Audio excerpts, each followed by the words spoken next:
Paris. He likes to show you the top of his head, and I always love that. Everyone, please welcome the great Trace Jenkins.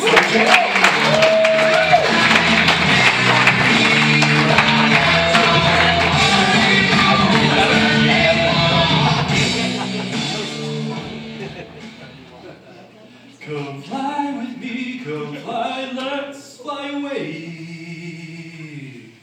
If you can use some exotic booze, there's a bar in far Bombay. Come fly with me, let's fly away. Hello, everybody.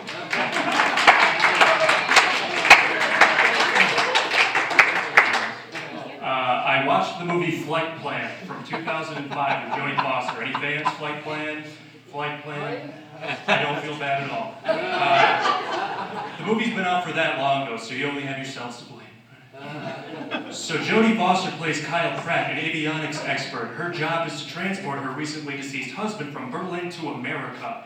She brings her young daughter, Julia, 6 years young, on board with her.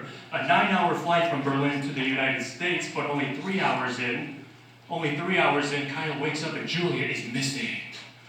On an airplane where, she goes from, where's my daughter, where's my daughter, where's my daughter, where's my daughter, where's my daughter, where's my daughter?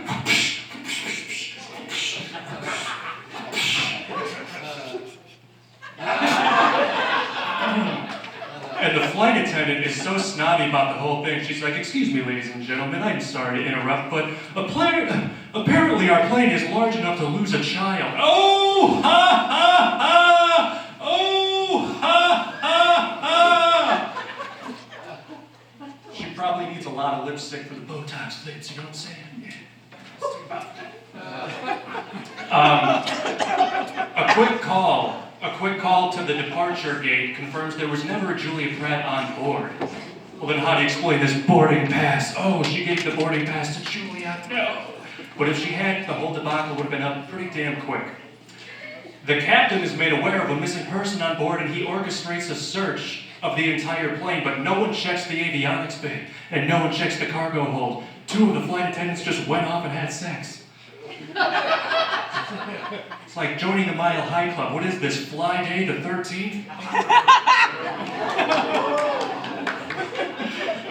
So the fasten seatbelt sign goes off and the captain says, Miss Pratt, I'm sorry, but the mortuary director confirms that Julia died on January 11th with her father at 2:36 p.m. of internal injuries.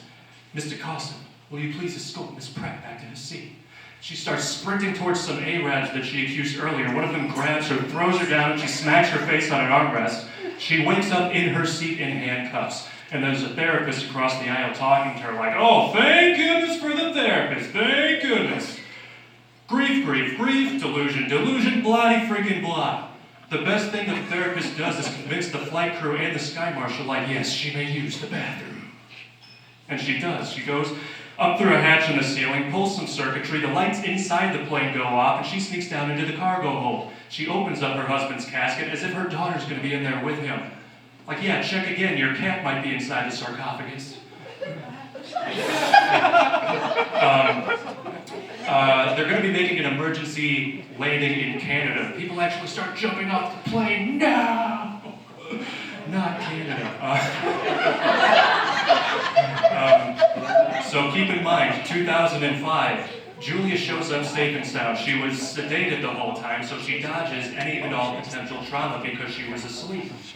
So let's legalize date rape. Woo! Come fly with me, let's fly away. All right, folks, thank you.